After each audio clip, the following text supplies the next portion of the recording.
In a quiet mountain town where fog clings to the rooftops and secrets sleep beneath the snow, a police officer finds a little girl abandoned in the rain, her wheelchair sinking into the mud, and a loyal German shepherd standing guard beside her as if protecting the last light in the world. What he discovers next will test the limits of love, justice, and the power of redemption. Before we begin, where are you watching from today? Let me know in the comments below. If you believe in kindness, second chances, and the miracles that find us when we least expect them, make sure to subscribe to our channel. May your day be filled with warmth, peace, and a little bit of hope, because sometimes that's all it takes to change a life. Rain had a way of swallowing sound in Maple Hollow. The small Vermont town, usually painted in the amber calm of autumn, now sat beneath a bruised sky. The rain came not in a downpour, but in relentless whispering sheets, drumming against rooftops and empty swings in the park. It was late afternoon, the kind of hour when the streetlights flicker on out of habit, not necessity. The air smelled of wet cedar, exhaust, and something faintly metallic, like sorrow that had never quite dried. Officer Daniel Hayes, 38, guided his black patrol SUV along Willow Creek Road, wipers sweeping rhythmically. He was a tall man, 6'1", with the steady build of someone who'd carried weight, literal and emotional, for too long. His once dark blonde hair had begun to silver at the temples, giving him an air of quiet endurance. Beneath his Navy patrol uniform and winter jacket, he moved with the deliberate patience of a man who no longer trusted his own impulses. His blue-gray eyes, sharp yet weary, often seemed to search the distance for something he couldn't name. Daniel was known in town as dependable but distant, the kind of officer who'd show up first and leave last, yet whose eyes never quite met yours. 3 years earlier, a drunk driver had crossed the median during a snowstorm, killing his wife and daughter. Since then, he'd lived as though trapped between two seasons, never fully in the world of the living, never entirely gone. The only creature that still reached him was his partner, Valor, a 7-year-old German shepherd. Valor sat alert in the passenger seat, his sable and black fur damp from an earlier patrol. He was large but elegant, the product of K9 training that emphasized both strength and empathy. His amber eyes carried a calm intelligence, always reading Daniel, responding before words were needed. A faint scar ran across his right paw from a rescue mission the year before when he'd pulled a drowning child from a frozen lake. Daniel had called it the mark of loyalty. Others in the precinct said Valor understood more about grief than most men. The radio crackled softly with static, but the rain drowned it out. Daniel exhaled, tapping his fingers on the steering wheel. "Almost done, buddy," he murmured. Valor's ear twitched, tail thumping once against the seat. They had been out longer than planned. Another call about a fallen branch. Another lonely stretch of highway. Daniel turned onto Birchwood Park Drive, a narrow road lined with old elms bending under the rain. He liked this route. It was quiet, unremarkable, until today. Up ahead, through the gray curtain of weather, he saw movement near the park's edge. At first, it looked like a child's doll rolling across the path. But then came the cry, a sound fragile and cracked, like glass underfoot. Daniel's hands tightened on the wheel. He slowed, headlights cutting through mist, and saw her. A little girl, maybe 8 years, old, sat beside a toppled wheelchair in the mud. Her hair, light brown, tangled and soaked, clung to her cheeks. She wore a floral dress too thin for the cold, its hem streaked with brown water. Her legs, pale and thin, lay limp beneath her. Her hands trembled as she reached toward the puddle, where a small ragged doll floated face down. Standing a few feet away under a black umbrella was a woman, tall, slender, impeccably dressed despite the weather. The woman was Vanessa Moore, 33, Ellie's stepmother. Her blonde hair was coiled into a smooth bun, and her crimson coat, tailored to perfection, looked like it had never touched a wrinkle or a stain. Her face carried a beauty that could chill rather than charm. Sharp cheekbones, dark eyes lined with precision, lips pressed thin as if she were perpetually holding back disgust. To others in Maple Hollow, she was the elegant widow of a successful contractor, admired for her composure. But beneath that polished veneer lived a woman hollowed by greed and insecurity. She'd married Jonathan Moore, a kind, self-made man, when she was his secretary. After his sudden death, she inherited everything, including the child she never wanted. "Please," the girl's voice broke, barely louder than the rain. "I can't reach." Vanessa's reply came smooth and sweet, but empty. "Can't you ever do anything by yourself, Ellie?" Her voice carried the same tone one might use to scold a dog. She turned her gaze to the sky, unbothered by the child's struggle. Daniel felt something burn in his chest. He pulled the car to the curb and stepped out, rain soaking his hair within seconds. "Ma'am," he called, approaching. "Is everything all right here?" Vanessa looked over her shoulder, startled but quick to compose herself. "Officer, oh yes, she just slipped. Children can be so clumsy." Her smile was practiced, flawless. Daniel ignored it. He crouched beside the girl, the mud splattering his knees. "Hey, sweetheart, you hurt?" Ellie looked up, her hazel eyes wide with both fear and disbelief. She had a delicate face, almost bird-like, framed by wet strands of hair. But her gaze carried something ancient, an exhaustion far too heavy for her years. "It's okay," she whispered. "I just dropped my doll." Before Daniel could respond, Valor trotted closer, tail low. He sniffed the mud, then gently picked up the doll between his teeth, bringing it to her lap. Ellie gasped, reaching out. "He found her!" Daniel smiled faintly. "He's good at that." Vanessa's tone sharpened. "Really, officer, there's no need for all this. I was about to help her." Daniel stood, his height casting a shadow over her. "She's soaked, ma'am. You should get her inside." His voice was even, but his eyes had hardened. "I intend to," Vanessa said curtly. "Now, if you'll excuse us." She grabbed the wheelchair's handles. For a fleeting second, Daniel saw her fingers tighten, not with care, but control. The girl flinched. He wanted to intervene, to say something, but the law had lines even compassion couldn't cross without proof. "I'll escort you home," he said instead. "Roads are slippery." Vanessa hesitated, then nodded. "Fine." They walked in silence. Rain pooled in Daniel's collar, but he didn't care. Ellie sat quietly, clutching her doll, while Valor trotted beside her, casting protective glances. The group moved down Birchwood Lane until they reached the Moore residence, a white brick mansion with black shutters, its porch light glowing coldly. There were no flowers, no signs of life, only the hum of rain against glass. Vanessa opened the iron gate. "Thank you, Officer Hayes. That'll be all." Daniel crouched beside the wheelchair once more, wrapping his patrol jacket around the girl's shoulders. "Keep warm, okay? You'll catch a cold otherwise." Ellie looked at him, her lips trembling. "Thank you, sir." Those two words struck him like a chord he hadn't heard in years, fragile but real. For a moment, she reminded him so much of his daughter, Emily, that the world blurred. Vanessa's voice broke the silence. "We're fine now." Daniel rose, meeting her eyes. "Make sure she's safe," he said simply. Vanessa's smile returned, all teeth and no warmth. "Of course." He turned back toward his car, Valor walking beside him. As he opened the door, a faint sound reached his ears, through rain, through walls, a muffled sob, followed by a sharp voice, cruel and cold. "If you embarrass me like that again, you won't see daylight." Daniel froze. Valor's ears perked, a low growl rising in his throat. But then the sound was gone, swallowed by the storm.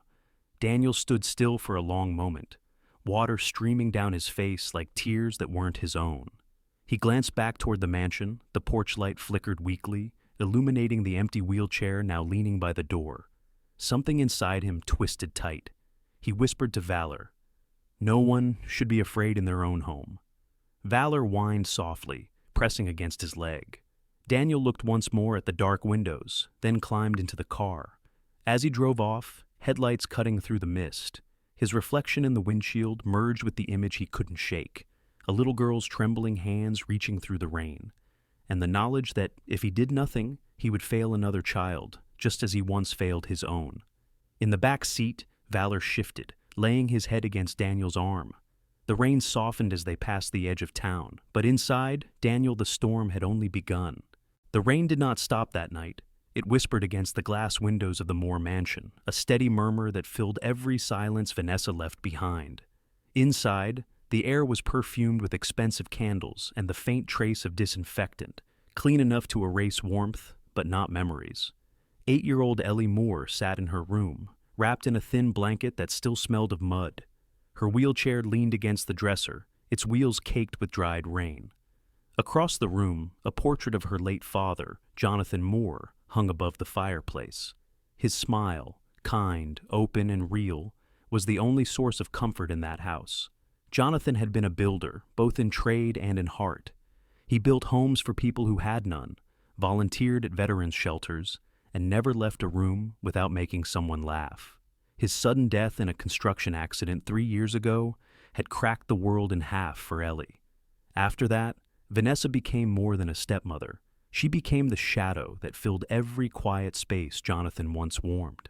Vanessa entered without knocking. Her hair was still damp from the rain, but her makeup remained untouched. She carried herself like a woman who needed the world to believe she was in control. "You embarrassed me today," she said evenly, removing her gloves with sharp tugs. "Do you know how that looks? A police officer finding you lying in the mud like some charity case?" Ellie's voice was small, almost inaudible. "I dropped my doll. And you made a spectacle of yourself." Vanessa sighed as if exhausted by a burden that was never hers to bear. She set the gloves down carefully, her movements rehearsed. "You have no idea how hard it is to maintain this family's reputation, especially now that your father is gone. The least you can do is stay quiet." Downstairs, laughter echoed faintly from the living room, where the 2 boys, Ethan, 10, and Leo, 6, played video games. They were Vanessa's sons from her previous marriage, bright-eyed and well-fed, though they carried the uneasy silence of children who understood danger too well. Ethan was protective of his sister, but learned long ago that speaking up only made things worse. When Vanessa finally left the room, the door clicked shut with precision. Ellie exhaled shakily. She looked toward the window, where rain streaked like tears across the glass. Somewhere beyond the fog and trees was the man who had stopped in the rain for her. She didn't even know his name, but she remembered the warmth of his coat, the kindness in his voice. In her lap, the ragged doll rested quietly. "We'll be okay," she whispered to it, though her voice broke halfway. Outside the mansion, Officer Daniel Hayes sat in his parked SUV, engine running low. Valor lay across the back seat, his head resting on his paws. Daniel had been home, but rest wouldn't come, so he returned here just to look. The mansion loomed on the hill like something, out of a dream that refused to end. Through a slit in the curtain upstairs, he thought he saw movement, a small shadow in a window, unmoving for several minutes. He took out his notepad and jotted something. Moore residence, welfare check recommended. He hesitated, tapping the pen against the paper. He'd written the same kind of note once before, years ago, when he ignored the signs of abuse in another case, until it was too late. "Not again," he murmured. Valor shifted, ears twitching. Daniel smiled faintly, running a hand over the dog's thick fur. "You feel it too, don't you, boy?" Valor gave a low huff, the kind that wasn't quite a bark, but an agreement. As Daniel sat watching the rain blur the world, his radio crackled with a familiar voice. "Unit 4-3, you still on patrol?" It was Sergeant Melvin Torres, a broad-shouldered man in his 50s with a gravelly voice and a mustache too large for his face. Torres had been Daniel's mentor since his rookie years. He was rough around the edges, but loyal as they came. "Affirmative," Daniel replied. "Just keeping an eye on something." Torres sighed through the static. "I told you to get some rest, Hayes. You've been out since dawn." "I will, just finishing up." "You're not fooling anyone. You still can't sleep, can you?" Daniel didn't answer. Torres continued after a pause, softer this time. "Whatever this is, don't lose yourself in it, kid.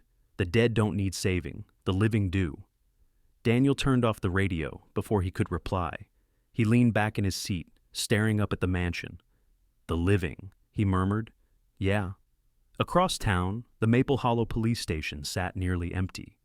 In the break room, Officer Nora Blake, 35, was finishing her paperwork. She was a woman with auburn hair tied in a messy bun, and eyes the color of river stones, soft but unflinching. She had worked with Daniel years ago when he first lost his family and had quietly loved him ever since. She never confessed it, not out of fear of rejection, but out of respect for his grief. Tonight, she glanced at his empty desk, still covered in unopened mail and coffee rings, and whispered to herself, "You're chasing ghosts again, aren't you?" The next morning, light crept into the mansion like an uninvited guest. Vanessa was already downstairs in the kitchen, dressed in cream silk pajamas, sipping coffee and scrolling through her phone. The housekeeper, Mrs. Palmer, a gray-haired woman in her 60s, moved silently in the background. Her hands trembled slightly, a habit from arthritis, but her eyes remained alert. She had worked for the Moore family for over 20 years and had watched Vanessa transform from an ambitious secretary into a cold matriarch. She pitied the children, especially Ellie, but fear of losing her job kept her quiet. "Breakfast, Mrs. Palmer," Vanessa said without looking up, "and make sure Ellie stays in her room until I'm gone. She's not to bother my guests." "Yes, ma'am." Upstairs, Ellie sat sketching quietly in her notebook, a drawing of a dog with kind eyes and a man beside him, both standing under rain. Her hands were steady, her lines delicate. When Mrs. Palmer brought in toast and milk, Ellie smiled faintly. "Thank you." The old woman smiled back, whispering, "You're welcome, sweetheart." She paused, lowering her voice. "Don't lose hope, all right? Good people still exist. Sometimes they just come a little late." Those words stayed with Ellie all morning. At noon, Daniel stopped by the station, dropping his damp jacket on the chair. Nora noticed the circles under his eyes. "You didn't sleep," she said, not asking but stating. "Didn't try," he admitted. She folded her arms. "It's that house again, isn't it?" Daniel looked at her. "Something's off about that woman. The kid, she's terrified. I can feel it." "Then report it." "I will. I just need something concrete." Nora studied him for a moment, her expression softening. "You're not responsible for every lost child, Daniel." He gave a tired smile. "Maybe not, but I know what it's like to lose one." Before she could reply, Valor barked sharply from the doorway. Daniel turned just in time to see a teenage boy jogging toward the station steps. Ethan Moore. The boy stopped, soaked from the drizzle, chest heaving. "Officer Hayes?" Daniel knelt beside him. "Hey, slow down. What's wrong?" "It's my sister," Ethan panted. "She's sick. Mom, she said not to call anyone, but Ellie's burning up. Please, can you help?" Daniel didn't hesitate. "Get in the car."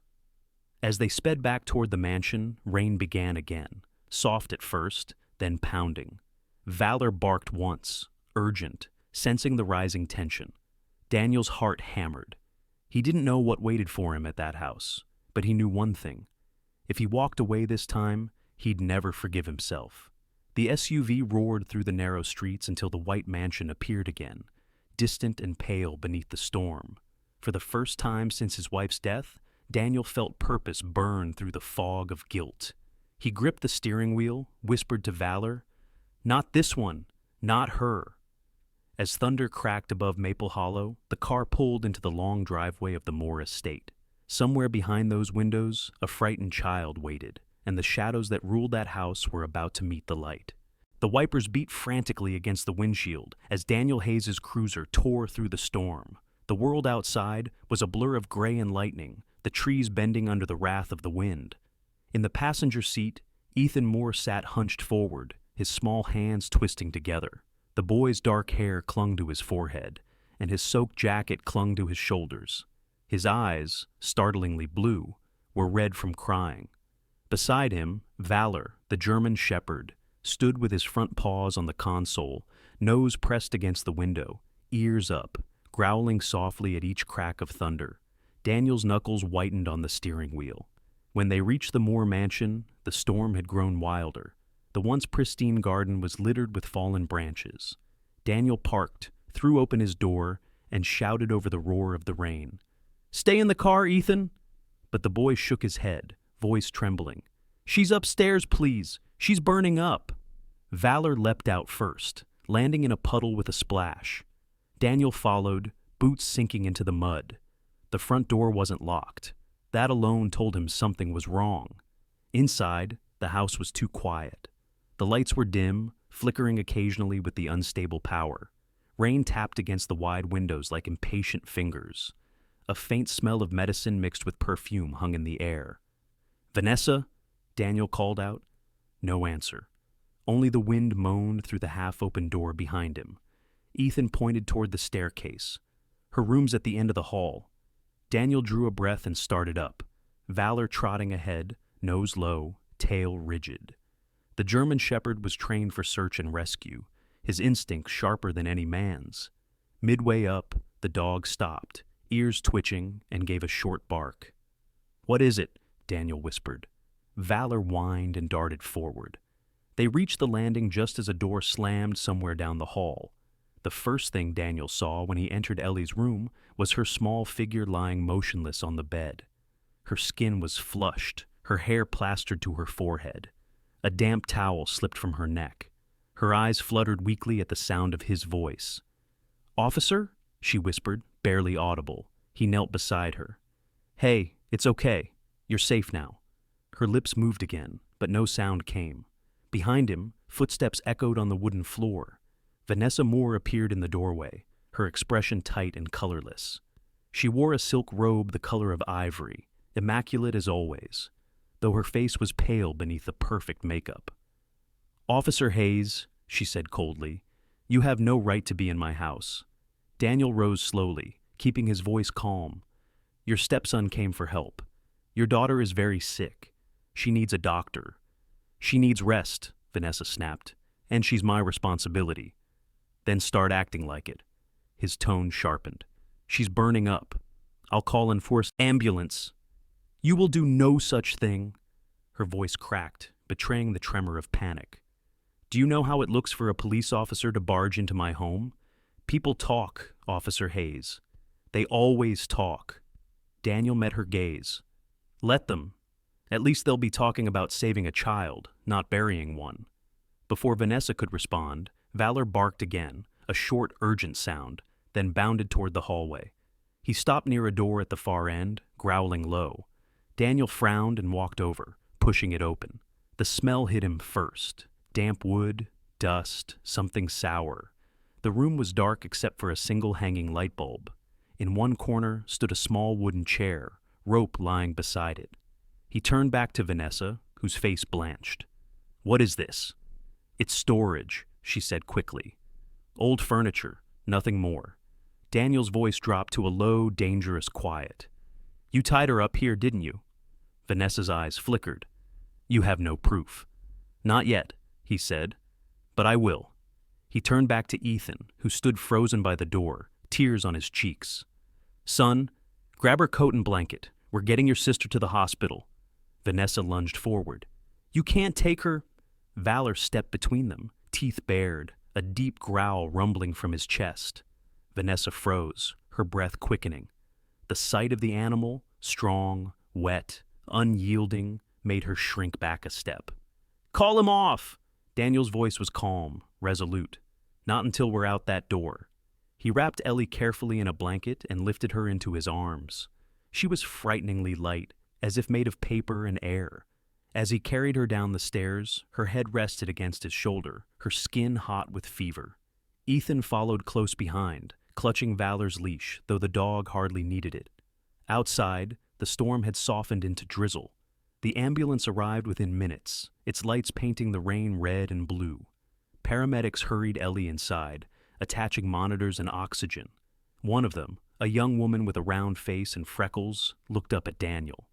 "She's dehydrated, severe fever. If you hadn't called—" She didn't finish the sentence, but her eyes said enough. Vanessa stood on the porch, arms crossed, pretending to shiver. When Daniel approached, she hissed under her breath, "You'll regret this. You think you're saving her, but all you've done is ruin everything I built." He studied her for a long moment, the cold streetlight reflecting in his eyes. Maybe that's exactly what needed to happen. When the ambulance pulled away, Daniel stood in the quiet street long after it disappeared. Valor pressed against his leg, eyes following the van until it was just a glow in the distance. "We did what we had to," Daniel murmured. Valor gave a soft bark, tail brushing his coat like a wordless promise. Hours later, at the Maple Hollow General Hospital, Daniel sat in the waiting area, his hair still damp, boots leaving faint mud prints on the sterile floor. He watched the rain through the wide windows, lost in thought. Across from him, Ethan slept curled in a chair, exhaustion etched into his young face. Valor lay at Daniel's feet, his breathing steady, his fur drying in patches. A doctor appeared, a tall man in his 40s with kind eyes and silver-rimmed glasses. His badge read, Dr. Stephen Lang. "She's stable for now," he said quietly. "Severe infection and malnutrition, but she'll recover with rest and care." Daniel exhaled slowly, tension easing from his shoulders. "Thank God." Dr. Lang hesitated. "Do you have custody?" "Not yet," Daniel replied, "but I'm working on it." When the doctor left, Nora Blake entered the hallway, still in her uniform. She looked at Daniel, tired, rain-streaked, sitting beside a sleeping boy and a loyal dog, and her heart ached. "You always find the broken ones, don't you?" He looked up, offering a faint smile. "Maybe they find me."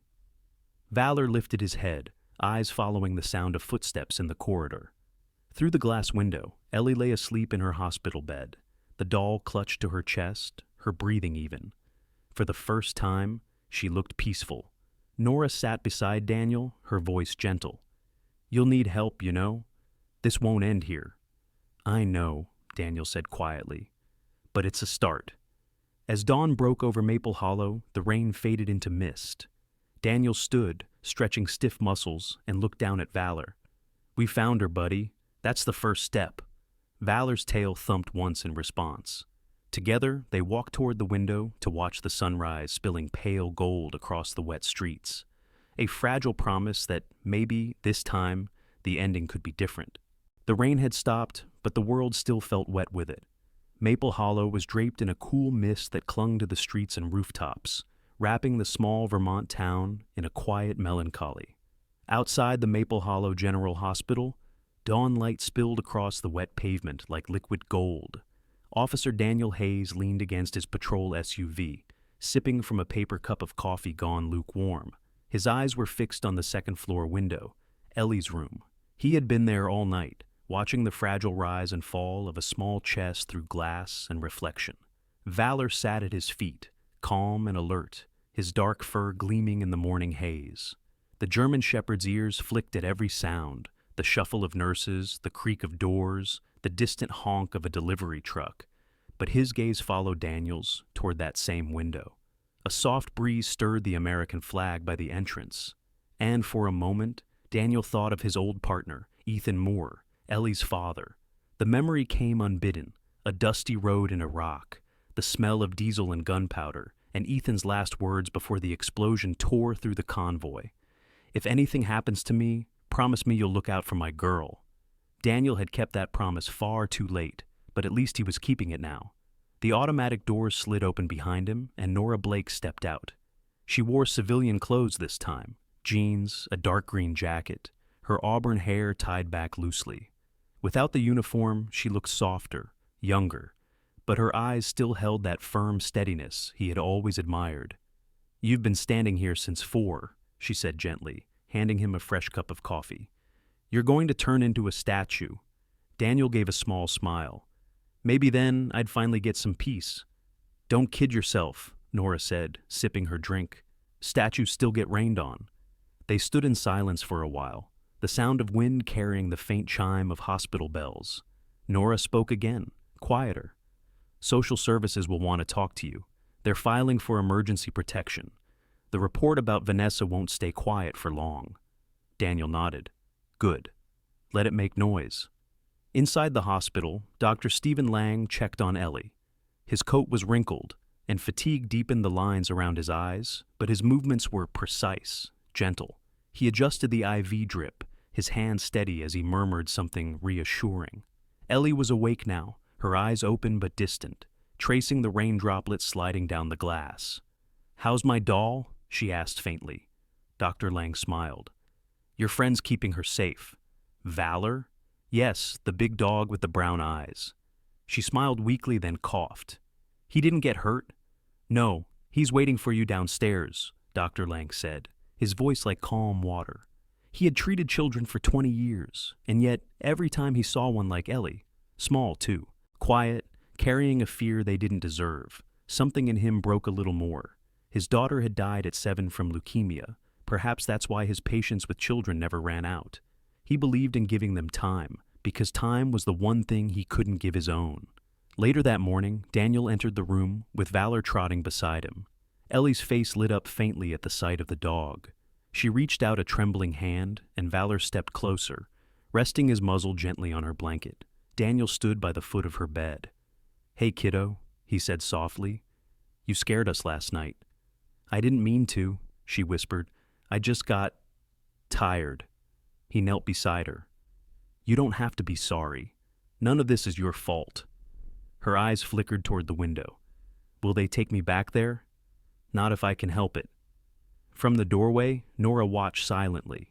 She saw the way Daniel's voice changed when he spoke to the girl, gentler, as if talking to the ghost of the daughter he once lost. She knew better than to interrupt that moment. Outside the hospital, a black SUV pulled up near the entrance.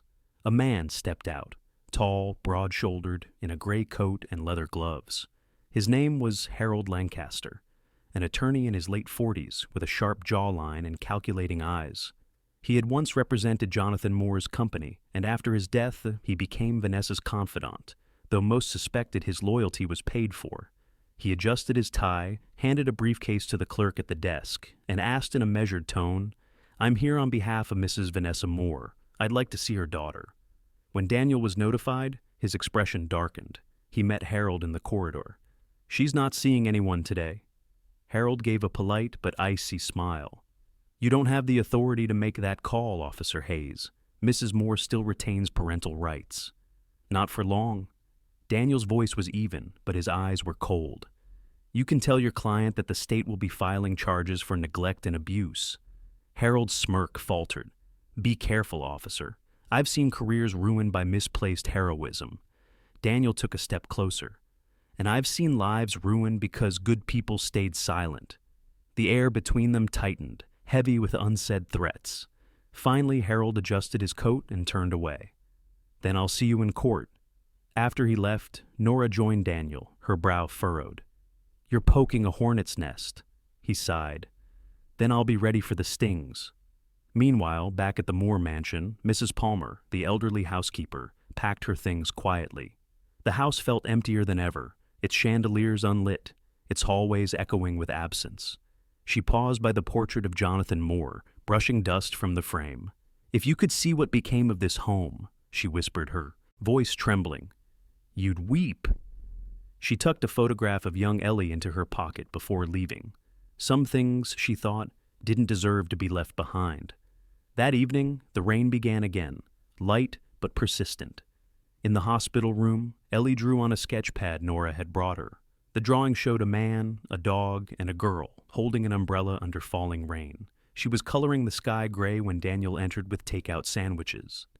"Dinner time," he said, placing one on her tray. "Hospital food tastes like wet paper," Ellie said shyly. Daniel chuckled. "Then you're officially a local. Everyone in Maple Hollow agrees." They ate together quietly. Valor lay curled near the bed, his tail flicking now and then.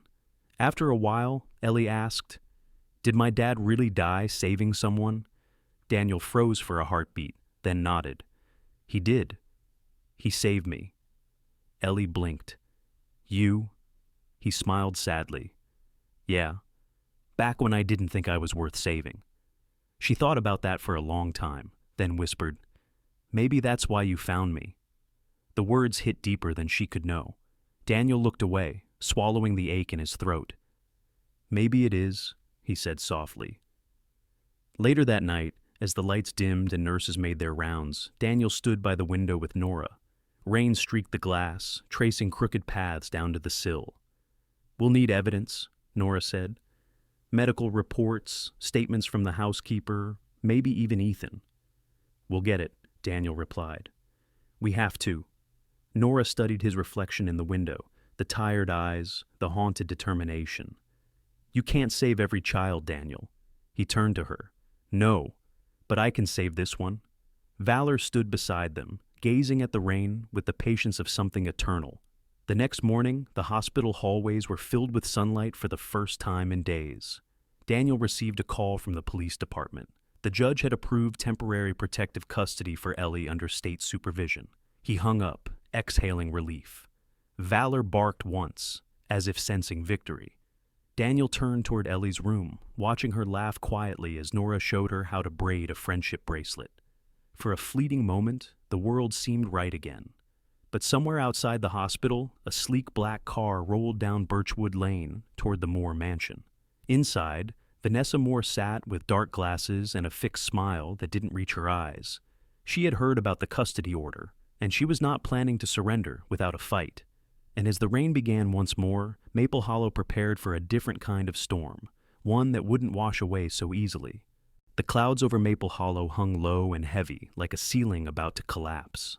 3 days had passed since Ellie Moore had been rescued, and though the storms had drifted north, the air still carried that post-rain hush, the kind that makes people whisper even indoors.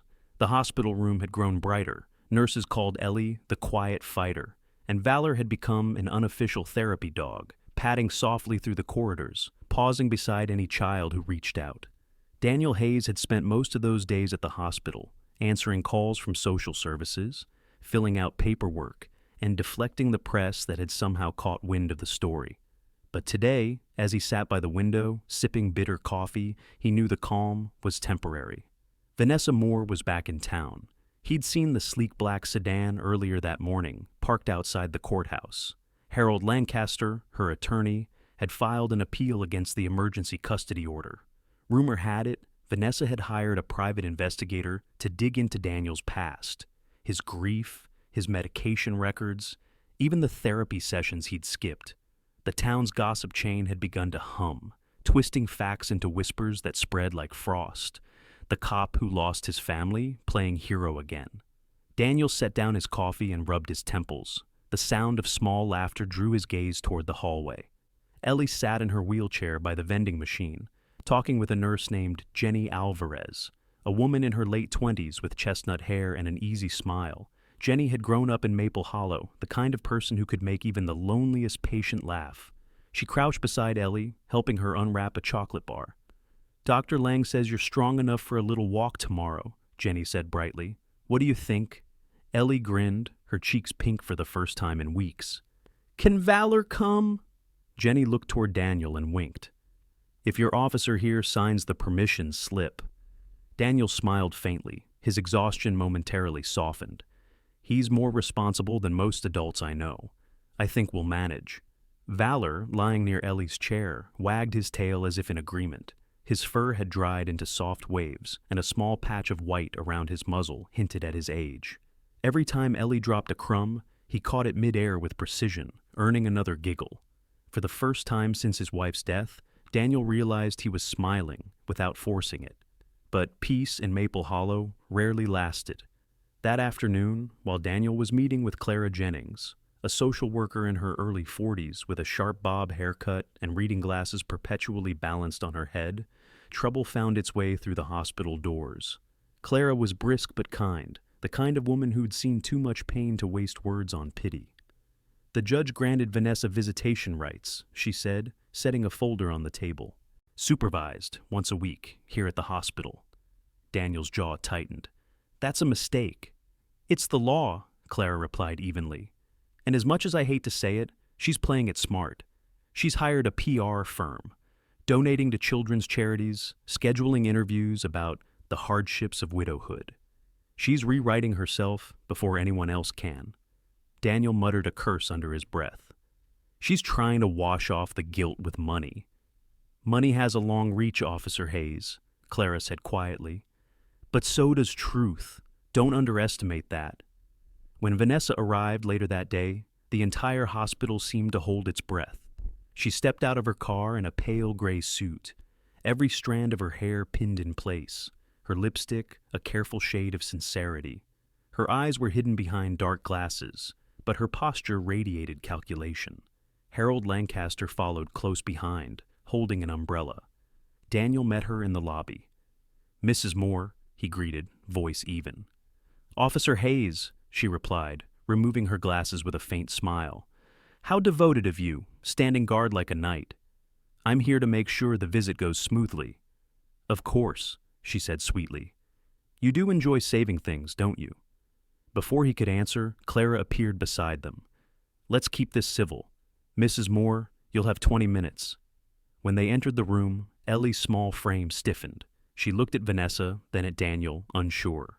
Vanessa's smile was poised. "You look well, darling." Ellie didn't reply. Valor rose slowly from where he lay, his body still, but his eyes locked on Vanessa.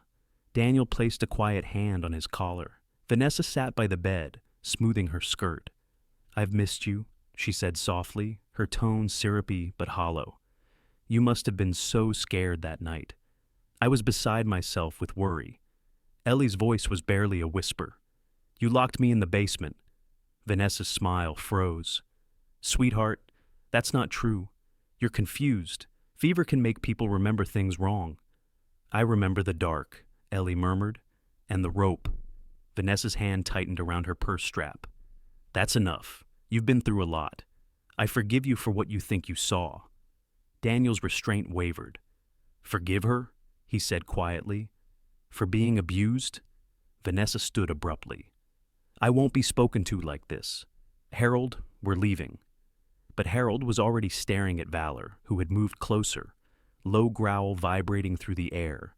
Daniel's hand stayed firm on the dog's collar. Vanessa turned to leave, but not before leaning close to Daniel.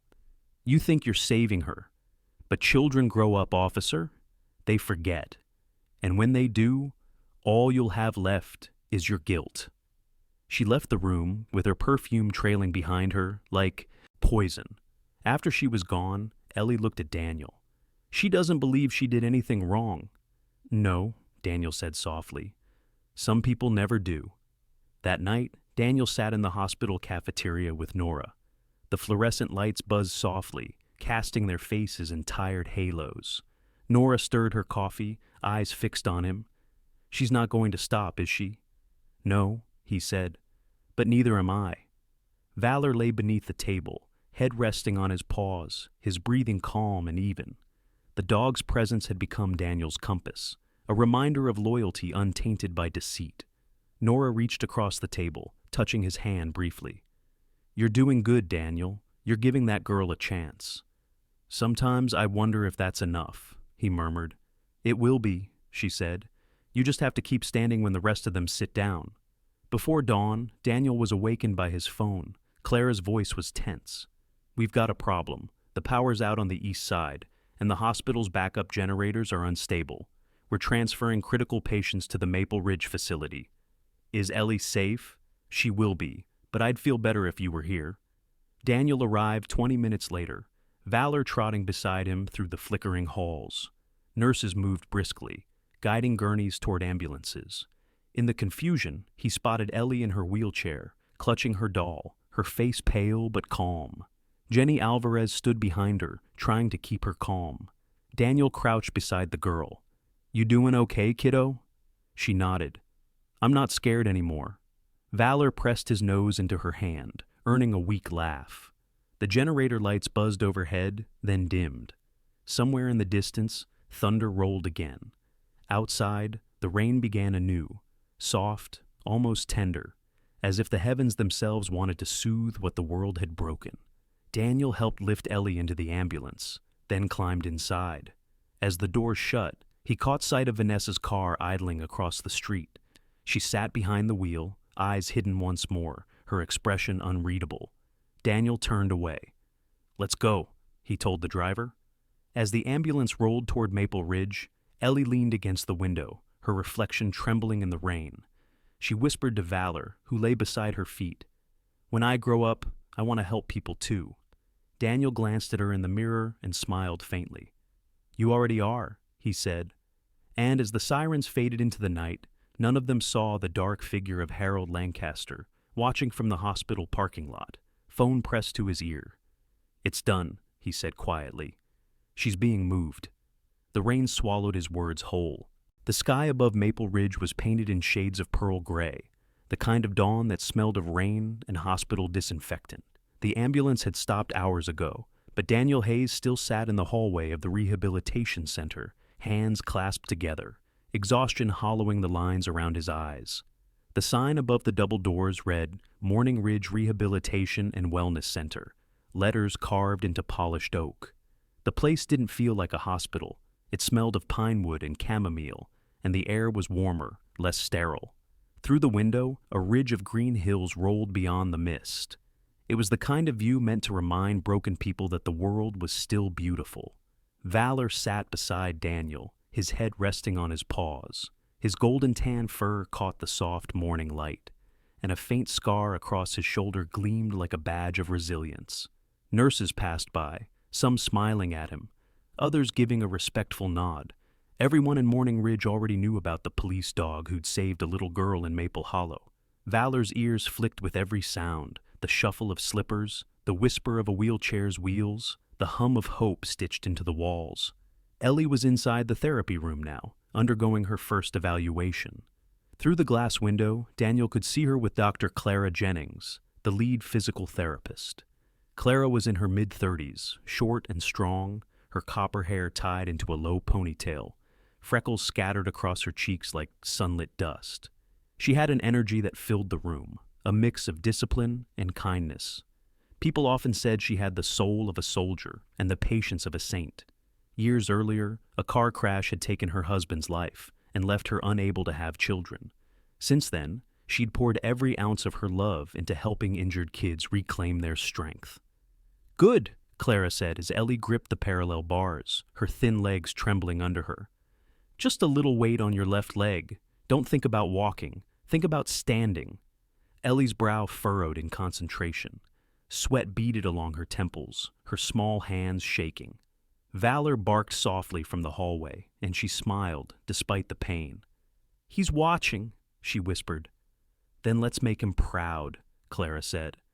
After a few minutes, Ellie sank back into her wheelchair, breathing hard but smiling. Clara crouched beside her. "That was brave. You'll get stronger every day, but you need to eat, rest, and trust your body again." "I will," Ellie said, then glanced toward Daniel through the window. "He keeps his promises." Later, Daniel joined Clara in her office. The room was cluttered but warm, shelves lined with books, photos of smiling patients, and a small potted fern wilting slightly by the window. Clara handed him a folder. "She's malnourished, but her recovery odds are good. The damage to her leg isn't irreversible. It's mostly muscle, atrophy, and fear. The body remembers pain, Officer Hayes. Sometimes it needs to be convinced it's safe again." Daniel nodded, glancing at Valor. "We'll make sure she knows she is." Clara studied him for a moment, her expression softening. "You care for her, like she's your own." He didn't deny it. "Her father was my friend. He died saving my life overseas. I didn't even know she existed until now." Clara smiled gently. "Maybe the world has a way of closing circles when we least expect it." While they talked, Ellie was wheeled to the art room by Nurse Tanya Brooks, a woman in her late 40s with kind eyes and streaks of silver in her braids. Tanya had a calm voice that made patients feel seen. She handed Ellie a box of colored pencils. "Sometimes," Tanya said, "drawing helps your heart catch up to what your body's feeling."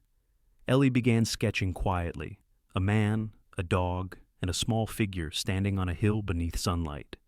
"It's Morning Ridge," she said softly, "because it sounds like morning after a storm." Outside, Daniel leaned against the railing of the veranda overlooking the valley.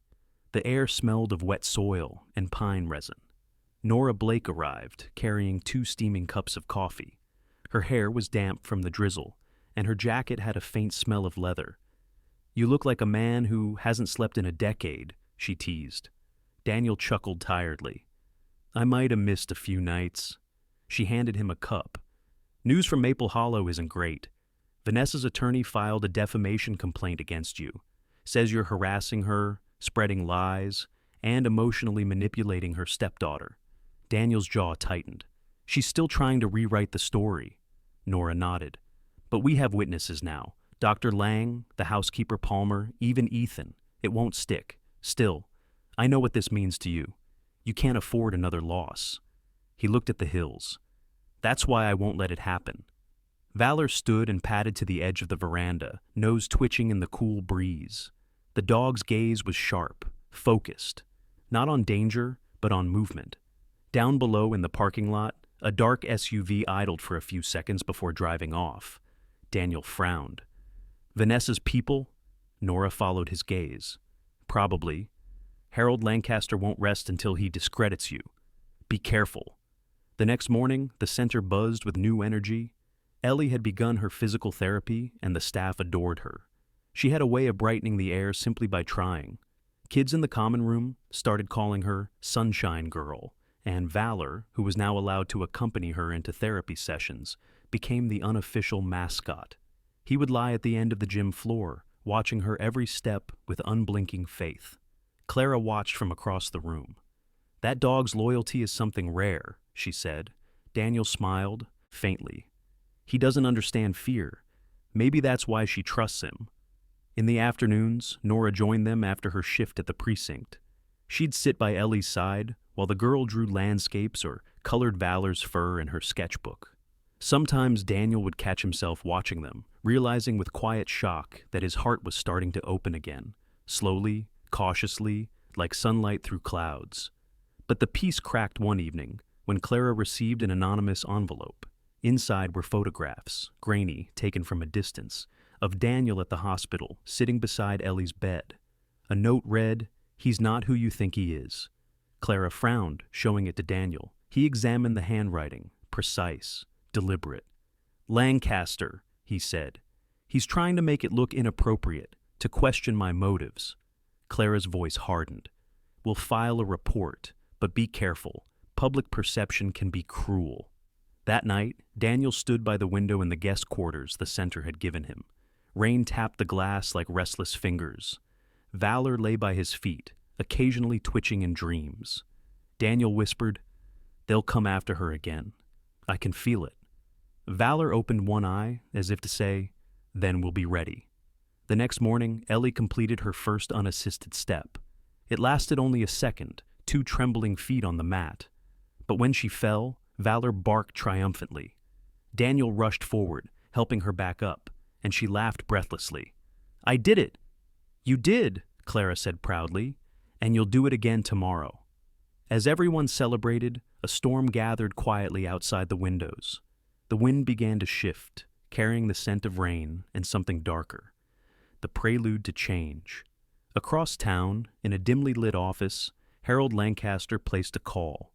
"She's at Morning Ridge," he said to the voice on the other end. "Our timing needs to be perfect." On the ridge, the clouds rolled low over the hills, swallowing the sun in shades of iron gray. Inside, Ellie traced Valor's paw print on a sheet of paper and wrote beneath it in crooked letters, "Family isn't who you're born to. It's who stays when it rains." Daniel watched her and felt something inside him steady, like an anchor in deep water. He didn't know what was coming next, but for the first time in years, he didn't feel afraid. Outside, thunder murmured over Morning Ridge, a quiet warning from the heavens that the calm before the storm never lasts forever. The rain came without warning that night, slanting across the glass like restless hands. Morning Ridge sat cloaked in silver fog, its usual tranquility replaced by an uneasy stillness. Officer Daniel Hayes woke to the sound of Valor growling softly near the door. The German shepherd's ears twitched, his muscles tensed. Daniel reached for his sidearm out of habit, though he already sensed it wasn't danger yet, just a disturbance in the rhythm of safety. Still, Valor never growled without reason. Daniel slipped on his jacket and opened the door to the dimly lit hallway. A night nurse named Rebecca Hill stood there, startled by his sudden appearance. Rebecca was in her early 30s, pale-skinned, thin, with dark circles under her eyes, and a soft voice that always seemed on the edge of breaking. "Sorry, officer," she whispered. "There's someone at the gate asking for you." At this hour, Daniel frowned, checking his watch. It was 2:37 a.m. "Did they say their name?" Rebecca hesitated. "He said he's from the county department. Something about a case update." Daniel's instincts prickled. "County doesn't send updates at 2 in the morning." He nodded to Valor. "Stay close." The dog moved beside him, silent as a shadow. Together they walked down the long corridor, past the patient rooms where soft machines hummed and children slept under the glow of nightlights. The rain whispered against the windows, constant and watchful. When Daniel reached the gate, a man was waiting under an umbrella, tall and thin, with a sharp-featured face illuminated by the security lamp. He wore a long gray coat, and his posture was too calm, too deliberate. "Evening, Officer Hayes," he said smoothly. "Or morning, depending on how you look at it. Who are you?" "Nicholas Crane," the man replied, flipping open a badge. "Private investigator, licensed under the Vermont Civil Division, hired by Mrs. Vanessa Moore." Daniel's hand tightened on the gate latch. "You shouldn't be here." "I'm just doing my job," Nicholas said, smiling faintly. He had the kind of charm that looked polished but hollow, expensive cologne, clean nails, and eyes that measured rather than saw. "Mrs. Moore's worried about her stepdaughter. She believes the girl's being manipulated into false memories." Daniel's voice cooled. "The only manipulation I see is hers." Nicholas shrugged. "We'll see what the court thinks." He slipped an envelope through the bars. "You've been served. Temporary injunction. You're not to have unsupervised contact with Lila Moore until the hearing." Daniel froze. The paper felt heavier than it should have. "You're joking?" Nicholas's smile didn't reach his eyes. "I rarely joke about paperwork, officer." Valor let out a low growl, the sound reverberating in the wet air. Nicholas stepped back slightly. "Easy, boy," he murmured mockingly. "No need to bare teeth. We're all just doing what we're paid for." "Get off the property," Daniel said coldly. "Now." Nicholas gave a small theatrical bow. "See you in court." Then he turned and disappeared into the rain, leaving behind the echo of tires crunching gravel. Back inside, Daniel sat at the nurse's desk, reading the document under the flickering lamp.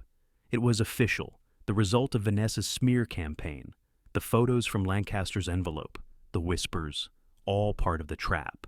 He exhaled slowly, then called Nora. She answered groggily but alert. "Talk to me." "She's found a way to cut me off from Ellie. Temporary injunction. Claims I'm influencing the investigation." Nora cursed softly. "I'll get the department lawyer on it by morning. In the meantime, stay calm. We can prove those photos were staged." But calm was a word Daniel had long forgotten how to live by. He looked at Valor, who watched him with quiet, steady eyes. "They're trying to take her back, Valor, and I can't do a damn thing tonight." The next morning, Morning Ridge woke to the smell of oatmeal and pine. Ellie was already in the garden, bundled in a sky-blue jacket, drawing raindrops on her sketch pad. Clara Jennings sat nearby, sipping tea. "You didn't sleep much, did you?" she asked, without looking up. Ellie shook her head. "The thunder sounded like people yelling." Clara smiled gently. "Thunder's just the sky clearing its throat. It sounds loud because it's close to the heart." Daniel approached quietly, his uniform damp, expression guarded. Clara looked up and immediately sensed something was wrong. "What happened?" He handed her the papers. "Vanessa's playing a new game." Clara's brows furrowed as she skimmed the injunction. "She's accusing you of grooming the child emotionally. It's absurd." "It doesn't have to be true. It just has to sound like it might be." Clara's voice hardened. "Then we'll make sure it doesn't." Ellie looked up, worry flickering in her eyes. "Are you in trouble?" Daniel forced a smile. "Nothing I can't handle." But the truth weighed like stone. That afternoon, Clara arranged a meeting with Dr. Samuel Hartman, the facility's director. Dr. Hartman was a large man in his late 50s, bald with a trimmed gray beard, known for his strict adherence to rules. His office smelled faintly of cedar and ink. "Officer Hayes," he said, folding his hands on the desk, "I appreciate what you've done for this child, but we can't risk legal entanglement. Until this is cleared, your visits will need to be supervised." Daniel clenched his jaw. "You're seriously entertaining her claims?" "I'm protecting my patients and staff," Hartman said evenly. "You're still welcome here, but only during open hours, with another adult present." Daniel nodded stiffly and left, before his temper betrayed him. Outside, Valor pressed his muzzle against Daniel's hand, sensing the quiet storm inside him. That evening, Nora arrived, coat soaked from the rain. She brought documents, call logs, digital forensics reports, and the first confirmation that Vanessa's legal moves were being funded by her late husband's trust. "She's burning through money fast," Nora said, "and she's desperate. That's when people make mistakes." Daniel rubbed his eyes. "We don't have time to wait for her mistakes. She's manipulating the system faster than we can react." "Then we'll change the system," Nora said, voice fierce. "If she plays with shadows, we'll bring light." Meanwhile, in her mansion, Vanessa Moore stood before a mirror, watching herself. The reflection that stared back wasn't satisfied. It was hungry. Her once perfect poise had cracked slightly. Harold Lancaster sat nearby, reviewing documents with clinical detachment. "The injunction worked," he said, "but you'll need to appear composed at the hearing. No emotion, just concern." Vanessa's lips twitched. "Concern?" "Yes," Harold replied. "You're the misunderstood mother, the victim of a manipulative officer who overstepped his duty. Sympathy wins cases, not rage." She smiled faintly. "I can play that." Then she glanced toward a photograph on the mantel, Ellie at 6 years old, laughing beside her father. Vanessa's smile faltered, her hand trembling slightly before she turned away. Back at Morning Ridge, Ellie drew a picture of Valor and Daniel standing at the gate, rain falling around them. She added herself in the background, holding a small umbrella. "When people are sad," she told Clara, "I think the rain is just trying to hug them." That night, Daniel sat alone in the lounge. The wind rattled the windows. He stared at the injunction papers on the table, then tore them slowly in half. Valor looked up, ears perked. "No one's taking her back," Daniel murmured. "Not again." Valor thumped his tail once, as if in promise. Outside, in the dark beyond the gate, Nicholas Crane's car idled again. Through the rain-smeared windshield, he snapped a photo of the lights glowing in the therapy wing. He dialed a number. "She's still here," he said, "and he's not backing off."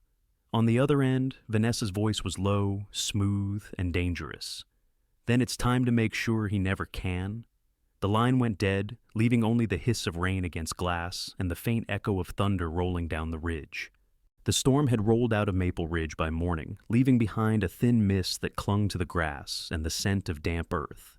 Inside Morning Ridge Rehabilitation Center, sunlight filtered weakly through the windows, trying to reclaim the corridors that had spent too many nights under tension. Officer Daniel Hayes stood by the vending machine, his reflection fractured in the chrome surface as he stared at a coffee cup that had gone cold before he ever took a sip. Valor lay beside him, head resting on his paws, amber eyes half closed but alert, always alert. Since the injunction, things had changed.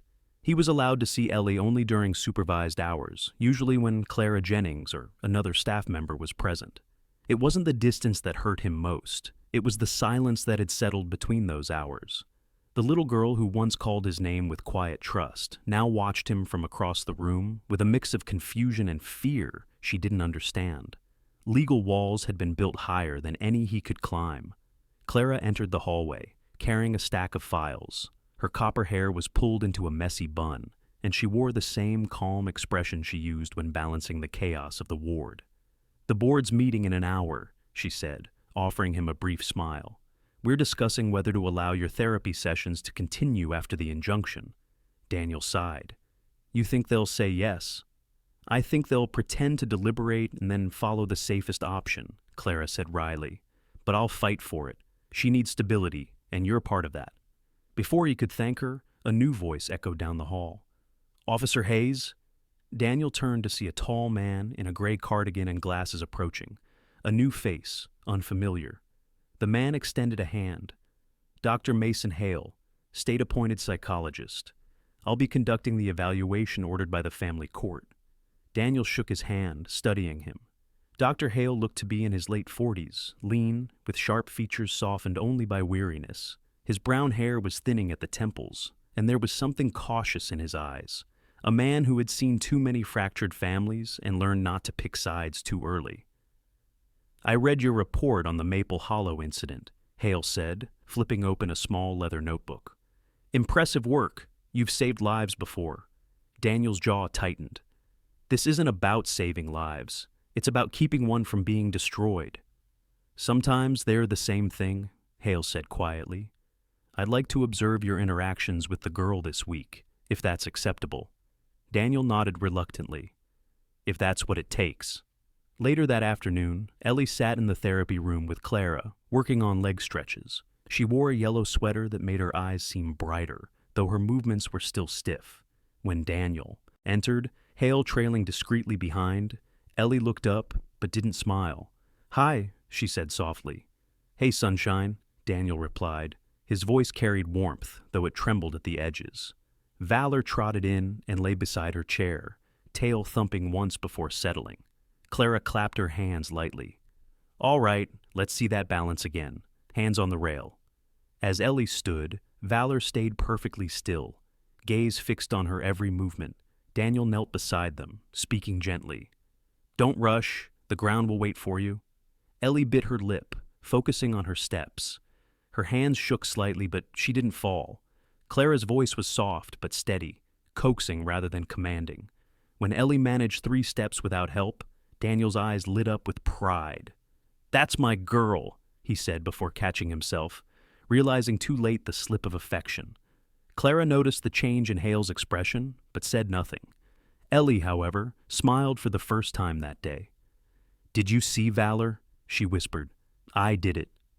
Valor barked once, low and happy, and everyone laughed. Even Dr. Hale allowed himself a faint grin. After the session, Hale joined Daniel outside. The wind was sharp, but not cruel. "She trusts you deeply," Hale said, jotting notes into his book, "but Mrs. Moore's case hinges on proving that trust is misplaced." Daniel exhaled, rubbing his temple. "She's weaponizing that little girl's pain. She doesn't care what happens to her. She just wants control." "Power often disguises itself as love," Hale murmured. "I'll file an interim report with the court. Don't lose hope yet." That night, Daniel and Nora met in the precinct office downtown. The small building buzzed with the low hum of tired officers finishing shift reports. Nora dropped a folder on the desk. "We've got something. Crane's private investigation license was suspended in 2 other states. Fraudulent evidence, bribery, falsified testimonies." Daniel's head shot up. "We can use that." Nora nodded. "Already filed the request for admissibility review. If we can prove Vanessa used an unlicensed PI, her injunction falls apart." "Good work," he said. Nora smirked. "I'm not just a pretty face, Hayes." He laughed softly for the first time in days. "I'd never say otherwise." Back at Morning Ridge, Ellie sat by the window drawing again. Her picture showed a man, a woman, and a dog under a rainbow. Clara noticed and leaned over. "That's you, Officer Hayes, and Valor, isn't it?" Ellie nodded shyly. "And you too," she said, adding a figure beside them. Clara smiled, brushing a hand over the child's hair. "That's very kind." But her smile faded when she spotted a dark SUV parked across the road again. The same one Daniel had mentioned. A figure sat inside, barely visible behind tinted glass. Clara's pulse quickened. She went to Daniel's room and knocked softly. "That car's back," she said quietly. He was on his feet immediately. "You sure?" "Positive." Daniel grabbed his flashlight and stepped outside, Valor padding beside him. The rain had started again, soft but cold. The SUV's engine revved, tires crunching gravel, and it sped off into the fog before he could see the plates. When he returned, Clara crossed her arms. "Whoever they are, they're not just watching, they're waiting." Daniel's voice dropped. "Then we won't make it easy for them." Meanwhile, Vanessa Moore was in her mansion's library, pacing. The lights flickered from the storm. "The psychologist's report. How long?" she demanded. Harold Lancaster adjusted his glasses, calm as always. "A few days, but Hale's known to be impartial.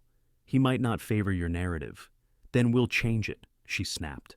"Make sure he sees what I want him to see." "And how do you propose we do that?" Vanessa turned toward the window. "By reminding him who funds the city's family outreach program. Everyone has a price, Harold. We just have to find his." Back at Morning Ridge, Daniel watched the fog curl around the lampposts, Valor sitting beside him. The rain had become steady again. Across the courtyard, the lights in Ellie's room flickered softly before going dark. He exhaled slowly, his voice barely above a whisper. "We'll get through this, buddy. I promise." Valor pressed against his knee, the silent weight of loyalty grounding him in a world that was quickly slipping into chaos. In the darkness beyond the gate, Headlights flared once, then vanished into the rain. The courthouse of Maple Hollow stood at the edge of town, an old brick building whose clock tower had seen every storm the valley ever offered. On this particular morning, the air was cold but clear, the kind of day that smelled of endings and new beginnings. The clouds had retreated to the mountains, and sunlight poured through the courthouse windows like a reluctant truth. Officer Daniel Hayes stood by the oak bench in the hallway, his uniform freshly pressed, though his eyes were ringed with exhaustion. Valor sat at his side, ears perked, the bright badge on his collar gleaming.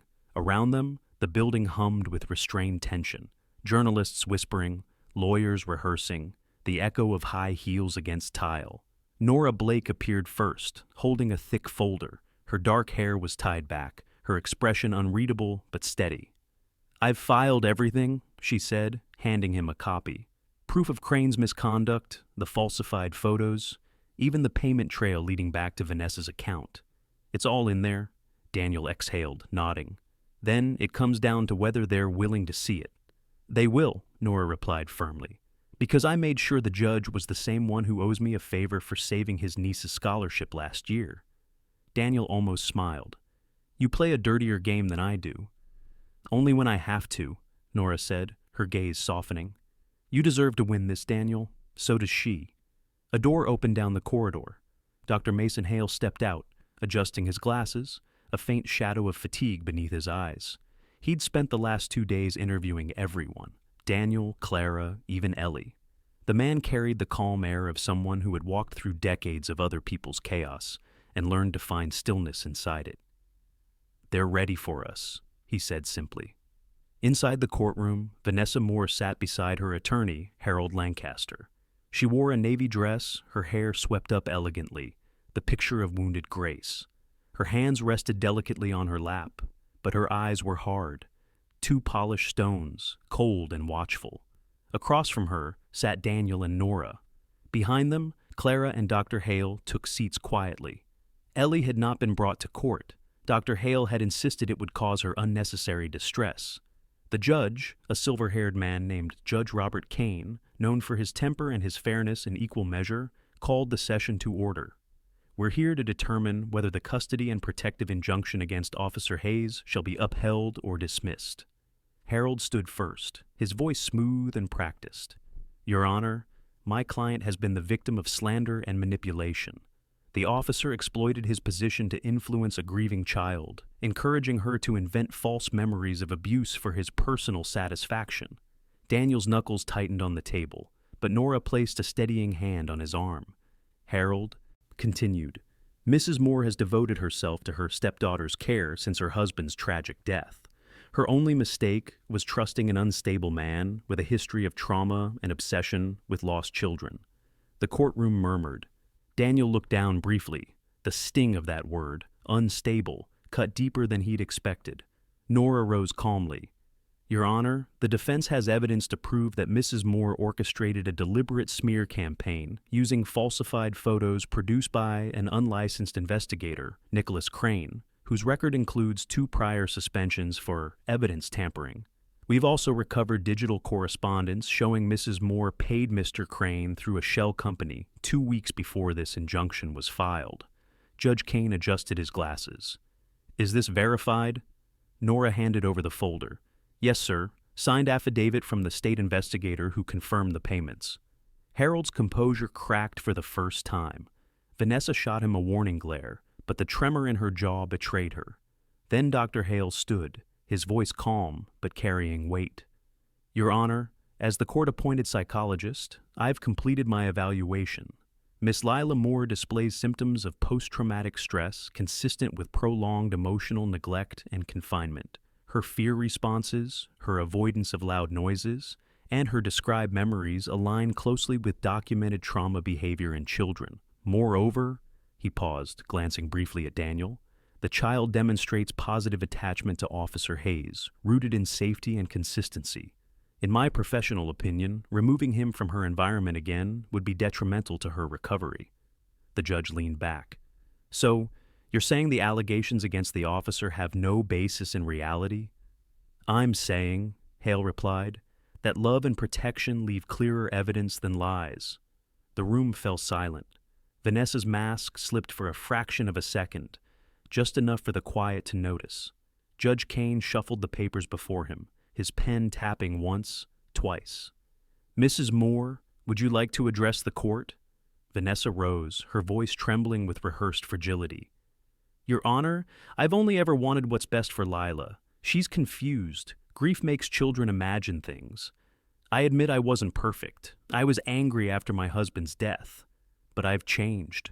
Her gaze flicked toward Daniel, and for the briefest moment, something real flickered behind her eyes. Not guilt, but exhaustion. "You think I'm a monster, Officer Hayes," she said softly, "but you don't know what it's like to raise someone else's child and see your own reflection fade a little more every day." Daniel's reply was quiet but firm. "I don't think you're a monster, Vanessa. I think you're broken. The difference is, I still believe broken things can heal." Her lips parted, as if to retort, but no sound came. When the gavel struck, it sounded like thunder rolling off the valley walls. "The injunction is dismissed. Temporary guardianship of Miss Lila Moore is granted to Officer Daniel Hayes until a permanent arrangement is determined. Mrs. Moore is ordered to undergo psychological evaluation before further contact." Gasps rippled through the courtroom. Vanessa slumped back in her chair, her poise unraveling. Harold whispered something to her, but she didn't hear him. Outside, the sky had cleared to a soft blue, the kind that only appears after a long storm. Daniel stepped into the sunlight, the weight on his chest finally loosening. Valor trotted beside him, tail high, nose twitching at the fresh air. Nora joined him, arms crossed but smiling. "You did it." "We did it," Daniel corrected. "All of us." Across the street, Clara waited by her car. When she saw them, she waved and called out, "She's at the center! She wants to show you something." Moments later, Daniel and Nora drove back to Morning Ridge. The center was alive with laughter. The children were outside painting murals on the garden wall. Ellie sat in her wheelchair, brush in hand, streaks of blue and gold on her cheeks. Valor bounded toward her, earning a delighted squeal. Daniel knelt beside her. "Hey, sunshine," she beamed. "Look." On the wall was a mural, 3 figures standing beneath a rainbow. A girl, a man in uniform, and a dog. Beneath it, in messy letters, she'd written, "Home isn't a place. It's the people who wait for you." Daniel felt his throat tighten. "It's beautiful," he said softly. Ellie grinned. "Dr. Clara says I can start walking with braces next week. Valor has to promise not to trip me." Valor barked once, tail wagging, as if sealing the deal. From a distance, Dr. Hale stood under the veranda, speaking with Nora. He looked toward the mural, smiled faintly, then turned away, the wind tugging at his coat. And miles away, in her mansion now stripped of luxury and warmth, Vanessa Moore sat by a window, watching the rain begin again. The reflection staring back at her didn't look like a villain anymore, just a woman who had lost too much to recognize herself. For the first time in years, she wept without anger. Back at Morning Ridge, the sun broke through the clouds once more. Daniel stood with Ellie and Valor beneath it, the warmth soaking into his uniform, into the ache that had finally begun to ease. The world smelled of rain and redemption. For the first time in a long time, he believed in both. In every storm we face, God's light still finds a way to shine through the clouds. Officer Hayes, little Ellie, and their faithful dog, Valor, remind us that miracles aren't always loud or sudden. They often come quietly, through love, courage, and forgiveness. Sometimes the people God sends to save us don't wear wings. They wear uniforms or fur, or simply carry a kind heart. In our everyday lives, we all have the chance to be someone's answered prayer, to reach out, to protect, to forgive. That is where God's true miracle lives, not in what we receive, but in what we give. If this story touched your heart, please share it with someone who needs hope today. Leave a comment below, tell us where you're watching from, and type Amen if you believe God still works through love and second chances. Don't forget to subscribe, and may the Lord bless and protect you and your loved ones, today and always.